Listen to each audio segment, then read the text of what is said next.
दोस्तों आज आया था अपने फार्म पे तो सोचा कुछ एक वीडियो अपलोड कर दूं और आप लोग को कुछ ज्ञान की बातें बता दूं और अपना भी ज्ञान कुछ डेवलप कर लूं। तो दोस्तों मैं आया हूं अपने गेहूं वाले फील्ड पे। यहाँ बगल में हमारा सरसों भी है, सरसों पिटा रहा है। और उसके बाद और जो इसके अगले वीडियो में मैंने आपको दिखाया था रिले क्रॉपिंग के तौर पे मटर में सर मैंने गेहूँ छीटा था, वो भी गेहूँ आपको दिखाऊँगा। सबसे पहले मैं आपको अपने अगेती बोआ यानी जो मैंने आगे की गेहूँ बोआ है, एक तरीके से कहते हैं धान कटने के बाद गेहूँ बो दिया है, उसको मैं दिखाता हूँ और उसके बारे में आपको कुछ महत्वपूर्ण बातें बताता हूँ।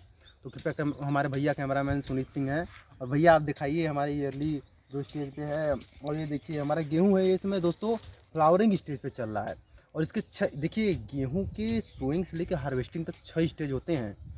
पहला stage CRI crown root initiation जो कि 21 दिन में आता है। और इसमें अगर CRI स्टेज में देखिए हर साइंटिस्ट वैज्ञानिक यानी किसान एक तरीके से सभी लोग ये जानते हैं कि जो CRI स्टेज है वो गेहूँ के ग्रोथ के लिए बहुत ही ज़्यादा ज़रूरी होता है। और CRI स्टेज में 21 दिन का CRI स्टेज होता है, यानी सोइंग के 21 दिन बाद हमारे गेहूं को फर्स्ट सिंचाई की आवश्यकता होती है और उसे ही CRI स्टेज कहते हैं।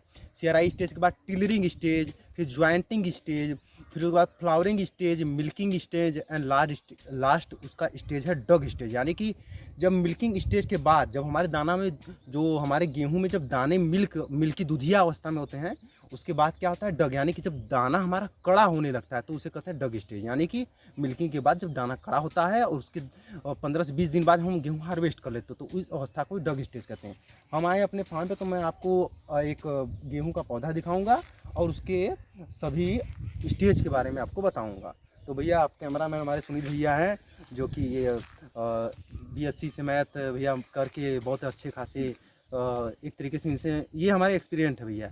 एक तरीके से मैं इनसे ज्ञान लेता रहता हूँ, देखिए कह सकते हैं। और मैं भैया जी दिखाइए थोड़ा हमारे फार्म पर और मैं गेहूं को दिखाता हूँ इन लोग को, हमारे प्रिय व्यूअर्स को।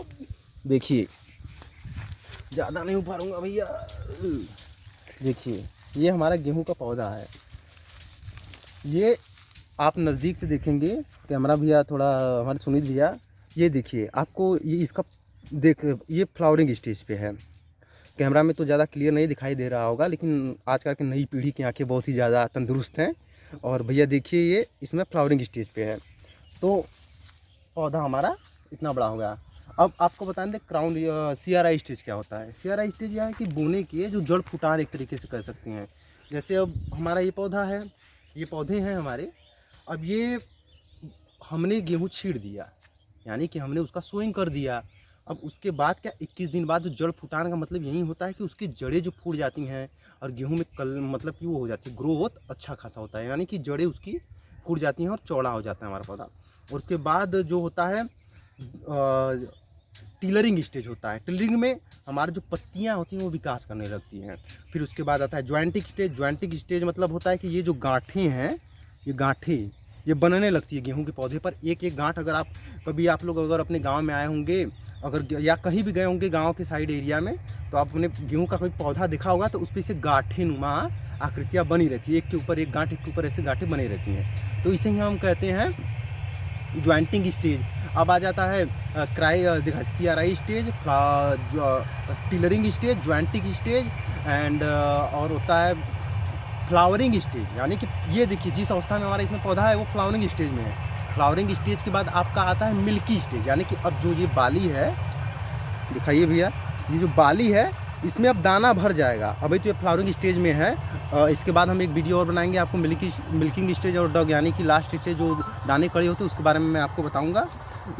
इसी के बाद फ्लावरिंग स्टेज के बाद आपका मिल्किंग स्टेज यानी कि दाने बने लगेंगे और दाने में दूधिया अवस्था में आ जाएंगे और उसके बाद आपका ये दाना कड़ा हो जाएगा जिसे हम कहते हैं डग स्टेज। और उसके बाद हमारा गेहूँ काट लिया जाएगा और हार्वेस्ट कर लिया जाएगा।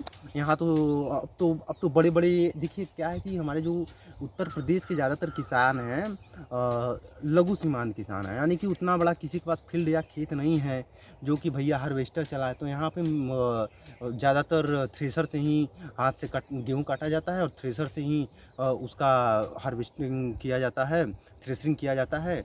और इसका दो फायदा होता है, देखिए आपका हार्वेस्टर और थ्रेसर में दो फायदे होते हैं। पहला फ़ायदा ये होता है कि आपने ये जैसे गेहूँ का फसल है, आपने इसे काट लिया, काटने के बाद आपका दाना तो अलग हो जाएगा थ्रेसर में, आपका जो वेस्ट मटेरियल है वो भूसा के रूप में आ जाएगा। इसे आप दाने को तो बेचेंगे और खाएंगे, इस यूज में ले लेंगे, और ये जो आपका उसका बहुत जो बाकी वेस्ट पार्ट रहेगा उसको आप भूसा बना देंगे, और भूसा आपका पशु खाएंगे, इसलिए आपका दो चीज़ में फ़ायदा हो रहा है। तो ये थी आपका गेहूं की बात। अगर कुछ इसके बारे में और मैंने गलत बोला होगा या जो आपको अच्छा लगे कमेंट में ज़रूर बताइएगा। अब ये रबी कह सकते हैं, रबी का लगभग लास्टिंग स्टेज चल रहा है। अभी फरवरी चल रहा है। आज कितना तारीख है भैया? आज 21 फरवरी है। मान लीजिए फरवरी ख़त्म हो गया, और उसके बाद मार्च, अप्रैल, मिड अप्रैल यानी 15 अप्रैल से आपका ये सब गेहूं कटना चालू हो जाएगा। और इस समय मैं बात कर रहा हूँ, ज़्यादातर इस समय फरवरी से लेके मार्च तक ज़्यादातर सरसों कटते हैं रबी के सीज़न में। और हमारा भी, मैंने पहले वीडियो में अपना सरसों दिखाया था, काला और पीला वाला। तो मैं आपको चलता हूँ, मेरा सरसों कटा है, आपको सरसों को दिखाता हूँ दोस्तों। आइए आइए भैया, आइए आइए आइए भैया, आइए भैया।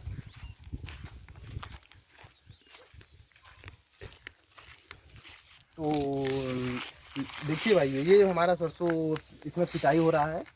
तो ये मैंने बॉर्डर के रूप में लिया था, इसलिए मैं इसे पिटवा मतलब कि एक तरीके से मड़ाई करवा रहा हूँ या पिटवा रहा हूँ, इसलिए। नहीं तो अगर देखिए बहुत ज़्यादा अमाउंट में था, अब इसका थ्रेसरिंग होगा, इसे थ्रेसर द्वारा काटा जाएगा।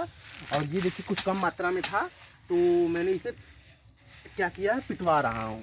और ये देखिए दाने का ग्रोथ देखिए, बहुत ही अच्छा ग्रोथ हुआ है। इसका मेन रीज़न क्या है, टाइम से इसमें मैंने ऑर्गेनिक चीज़ का यूज़ किया हूँ। मैंने गोबर की खाद और ऐसे जैसे चीज़ों का प्रयोग किया हूँ। और उसके बाद और इसका विकास देखिए, और मैंने पानी भी अच्छा खासा भरा है। तो ये देखिए मेरे दाने अच्छे हुए हैं, और यही सब हो रहा है आजकल। कॉलेज जा रहा हूँ और आके अपने फार्म पर ये सब देख रहा हूँ। तो कृपया अगर वीडियो अच्छा लगा हो तो लाइक शेयर कमेंट ज़रूर करिएगा, उस चैनल को ज़रूर सब्सक्राइब करिएगा। और अगर कुछ गलतियाँ हुई हो तो कमेंट में बताइएगा, आगे से सुधार कर ली जाएगी। तब तक के लिए जय हिंद, जय श्री राम।